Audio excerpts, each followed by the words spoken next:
যখন তুমি নিজের রক্তের মানুষের দ্বারা কষ্ট পাবে, তখন তুমি একবার নবী ইউসুফ আলাইহিস সালামের কথা মনে করো। তিনি কিভাবে নিজের ভাইয়ের দ্বারা প্রতারিত হয়েছিল। যখন তোমার বাবা মা না বুঝে তোমার বিরুদ্ধাচরণ করে, তখন নবী ইব্রাহিম আলাইহিস সালামের কথা মনে করো। তার বাবা তাকে আগুনে নিক্ষেপ করায় ভূমিকা রেখেছিল। যখন তুমি সমস্যা থেকে পরিত্রাণের জন্য কোনো পথ পাবে না, তখন ইউনুস আলাইহিস সালামের কথা ভেবো। তিনি কতটা সময় তিমি মাছের পেটে আটকা পড়েছিল। যখন তোমার নামে কেউ মিথ্যা অপবাদ ছড়িয়ে দেবে, তখন মা আয়েশা রাদিয়াল্লাহু আনহার কথা মনে করো। তার নামে পুরো শহর জুড়ে কুৎসা রচনা করা হয়েছিল। যখন তুমি অসুস্থ ব্যথার যন্ত্রণায় কাঁদতে থাকো, তখন নবী আইয়ুব আলাইহিস সালামের কথা ভেবো।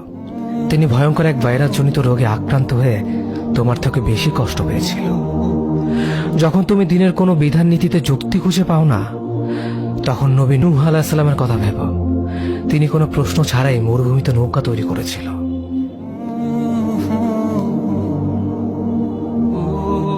যখন তুমি আত্মীয়স্বজন, পরিবার, বন্ধু বান্ধবের কাছে হাসির পাত্রে পরিণত হও, তখন তুমি শেষ নবী হযরত মুহাম্মদ সাল্লাল্লাহু আলাইহি ওয়াসাল্লামের কথা ভেবো।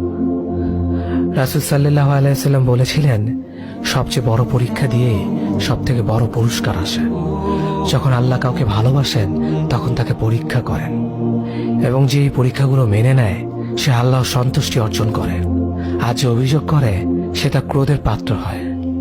হে আল্লাহ, তোমার কথা মনে করা, তোমার প্রতি কৃতজ্ঞ হওয়ার এবং তোমার ইবাদত করার তৌফিক আমাদের দান করো। আমিন। যেভাবে তুমি সন্তুষ্ট হও, সেভাবেই আমাদের পরিচালিত করো।